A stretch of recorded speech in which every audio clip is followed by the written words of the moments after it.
1 Samuel, capítulo 29, versículo 1 ao capítulo 31, versículo 13. As tropas dos filisteus estavam reunidas em Afeca, e os israelitas acamparam junto à fonte de Jezreel.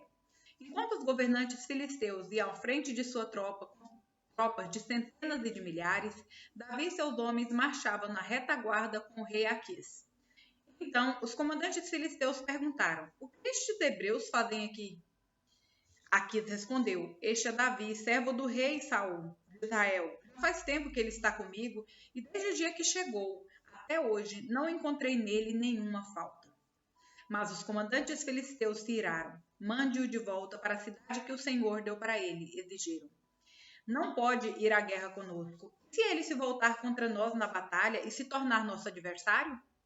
Existe maneira melhor de ele se reconciliar com seu senhor do que entregando-lhe nossa cabeça? Não é este o mesmo Davi a respeito de quem as mulheres de Israel cantavam em danças? Saul matou milhares, Davi dezenas de milhares? Então Aquis chamou a Davi e lhe disse: tão certo como vive o Senhor, você foi um aliado fiel. A meu ver, deveria acompanhar-me na batalha, pois desde o dia que chegou até hoje nunca encontrei nenhuma falha em você. Mas os outros governantes filisteus não o aprovam. Por favor, não os desagrade, volte para casa em paz. O que fiz para merecer esse tratamento? Perguntou Davi. O que o Senhor viu de errado em mim desde que comecei a servi-lo? Por que não posso lutar contra os inimigos do meu senhor, o rei? Aquis, porém, insistiu. Para mim, você é tão leal quanto um anjo de Deus. Mas os comandantes filisteus não querem que você os acompanhe na batalha. Agora levante-se bem cedo e vá embora com seus homens assim que o dia clarear. Então, Davi e seus soldados voltaram bem cedo para a terra dos filisteus, enquanto o exército filisteu prosseguiu para Jezreel. 3 dias depois, quando Davi e seus homens chegaram à cidade de Ziklag, viram que os amalequitas haviam invadido o Negueb e atacado Ziklag.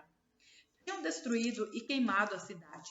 Não mataram ninguém, mas tomaram como prisioneiros as mulheres, as crianças e os demais e foram embora.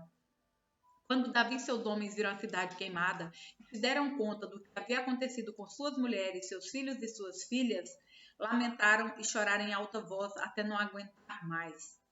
As duas esposas de Davi, Ainoã de Jezreel e Abigail, viúva de Nabal do Carmelo, estavam entre os que foram capturados. Davi ficou muito aflito, pois os homens estavam amargurados por terem perdido seus filhos e suas filhas, e começaram a falar em apedrejá-lo. Mas Davi encontrou forças no Senhor, seu Deus. Então disse ao sacerdote Abiatar: traga o colete sacerdotal. E Abiatar, filho de Aimeleque, o trouxe. Davi perguntou ao Senhor: devo perseguir esse bando de saqueadores? Conseguirei apanhá-los? E o Senhor lhe respondeu: sim, vá atrás deles. Certamente conseguirá recuperar tudo o que foi tomado de vocês.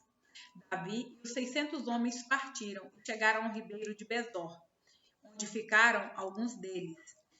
200 dos homens estavam exaustos demais para atravessar o ribeiro, e Davi continuou a perseguição com 400 homens.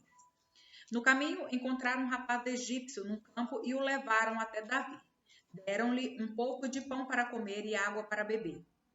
Também lhe deram um pedaço de bolo de figo e 2 bolos de passas, pois fazia 3 dias e 3 noites que não comia nem bebia nada. Em pouco tempo recuperou as forças. Davi lhe perguntou: a quem você pertence e de onde veio? Sou egípcio, escravo de uma amalequita, respondeu ele. Meu senhor me abandonou 3 dias atrás porque fiquei doente. Estávamos voltando de um ataque aos queretitas no Negueb, ao território de Judá e à terra de Calebe, e tínhamos queimado Ziklag. Você pode me levar até esse bando de saqueadores? Perguntou Davi. O rapaz respondeu: se o Senhor jurar por Deus que não me matará, nem me entregará ao meu senhor, eu o levarei até eles. O rapaz o levou até os amalequitas. Estavam espalhados pelos campos, comendo, bebendo e festejando por causa da grande quantidade de bens que haviam tomado na terra dos filisteus e na terra de Judá. Davi e seus homens massacraram os amalequitas, atacando-os durante toda a noite e todo o dia seguinte até o entardecer. Nenhum deles escapou, exceto 400 rapazes que fugiram montados em camelos. Davi recuperou tudo que os amalequitas haviam tomado e resgatou suas 2 esposas. Não faltava coisa alguma, nem pequena nem grande, nem filho nem filha, nem qualquer outra coisa que havia sido tomada. Davi trouxe tudo de volta. Também recuperou todos os rebanhos e seus companheiros os levaram à frente dos demais animais. Este despojo pertence a Davi, disseram. Então Davi voltou ao ribeiro de Besor, onde estavam os 200 homens que tinham sido deixados para trás, porque estavam exaustos demais para acompanhá-los. Saíram ao encontro de Davi, e seus companheiros, e ele os cumprimentou com alegria. Contudo, entre os que tinham acompanhado Davi, havia alguns homens perversos que disseram: como eles não foram conosco, não devem receber nada dos despojos que recuperamos. Devolvam as esposas e os filhos deles e mandem todos embora. Davi, porém, disse: não, meus irmãos, não sejam egoístas com aquilo que o Senhor nos deu. Ele nos guardou e nos ajudou a derrotar o bando de saqueadores que nos atacou. Quem lhes dará ouvido quando falam desse modo? Dividiremos igualmente entre os que foram à batalha e os que guardaram a bagagem. A partir daquele dia, Davi fez disso decreto e estatuto em Israel, e assim é até hoje. Quando Davi chegou a Ziclag, enviou parte dos despojos aos líderes de Judá, que eram seus amigos. Disse: eis um presente para vocês, tirado dos inimigos do Senhor. Os presentes foram enviados ao povo das seguintes cidades: Betel, Ramote do Neguebe, Jatir, Aroer, Sifmote, Estemoa, Racal, as cidades dos Jerameelitas e as cidades dos queneus, Ormã, Borazã, Atasse, Hebron e todos os outros lugares por onde Davi e seus homens haviam passado. Enquanto isso, os filisteus atacaram Israel e os israelitas fugiram deles. Muitos foram mortos nas encostas do monte Gilboa. Os filisteus cercaram Saul e seus filhos e mataram 3 deles: Jonatas, Abinadab e Malquizua. O combate se tornou cada vez mais intenso em volta de Saul, e os arqueiros filisteus o alcançaram e o feriram gravemente. Saul disse a seu escudeiro: pegue sua espada e mate-me antes que esses filisteus incircuncisos venham, me torturem e zombem de mim. Mas o escudeiro teve medo e não quis matá-lo. Então Saul pegou sua própria espada e se lançou sobre ela. Quando viu que Saul estava morto, o escudeiro se lançou sobre sua espada e morreu ao lado do rei. Foi assim que Saul e seus 3 filhos, seu escudeiro e seus soldados morreram juntos naquele mesmo dia. Quando os israelitas do outro lado do vale de Jezreel, além do Jordão, souberam que o exército israelita havia fugido e que Saul e seus filhos estavam mortos, abandonaram suas cidades e fugiram. Então os filisteus vieram e ocuparam essas cidades. No dia seguinte, quando os filisteus foram saquear os mortos, encontraram os corpos de Saul e de seus 3 filhos no monte Gilboa. Cortaram a cabeça de Saul e removeram sua armadura. Então anunciaram o ocorrido no templo de seus ídolos e ao povo de toda a terra da Filístia. Colocaram a armadura de Saul no templo de Astarote e penduraram seu corpo no muro da cidade de Bet-san. Quando os habitantes de Jabes de Gileade soube o que os filisteus haviam feito a Saul, todos os seus guerreiros mais valentes viajaram a noite toda para Bet-san e baixaram do muro os corpos de Saul e seus filhos. Levaram os corpos para Jabes, onde os queimaram. Depois enterraram os ossos debaixo de uma tamargueira em Jabes e jejuaram durante 7 dias. João, capítulo 11, versículo 55 ao capítulo 12, versículo 19. Faltava pouco tempo para a festa judaica da Páscoa, e muita gente de toda a região chegou a Jerusalém para participar da cerimônia de purificação, antes que a Páscoa começasse. Continuavam procurando Jesus, e estavam eles no templo. Perguntavam uns aos outros: o que vocês acham? Será que ele virá para a Páscoa? Enquanto isso, os principais sacerdotes e fariseus deram ordem para que, se alguém soubesse onde Jesus estava, o denunciasse de imediato, a fim de que o prendessem. 6 dias antes de começar a Páscoa, Jesus chegou a Betânia, onde morava Lázaro, o homem que ele havia ressuscitado dos mortos. Prepararam um jantar em homenagem a Jesus. Marta servia a Lázaro e estava à mesa com ele. Então Maria pegou um frasco do perfume caro, feito de essência de óleo aromático, ungiu com ele os pés de Jesus e os enxugou com os cabelos. A casa se encheu com a fragrância do perfume.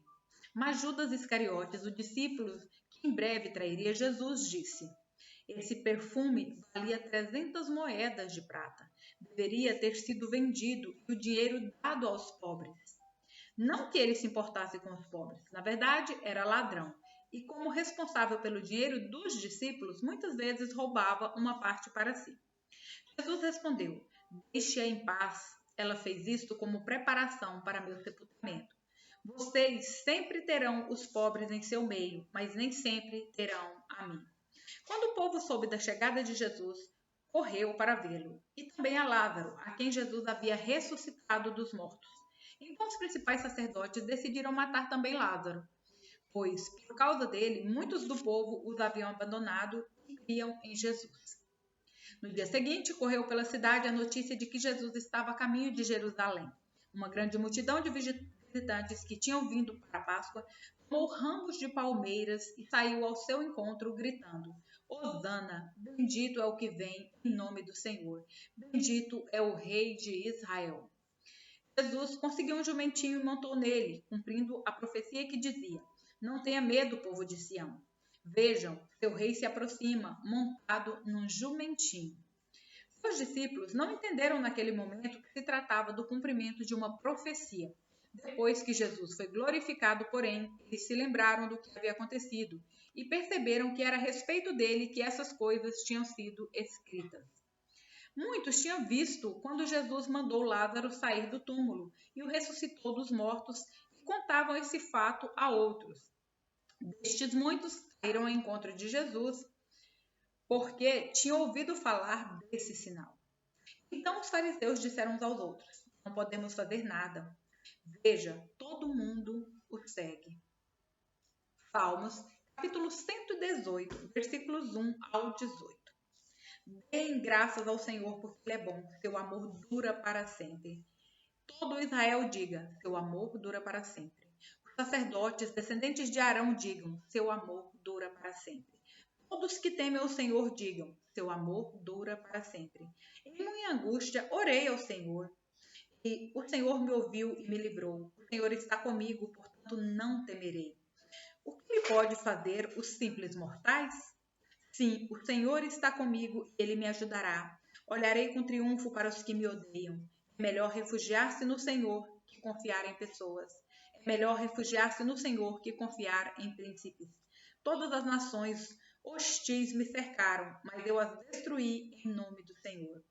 Sim, elas me cercaram de todos os lados, mas eu as destruí em nome do Senhor. Como um enxame de abelhas me rodearam e arderam contra mim como um fogo crepitante, mas eu as destruí em nome do Senhor. Meus inimigos fizeram todo o possível para me derrubar, mas o Senhor me sustentou.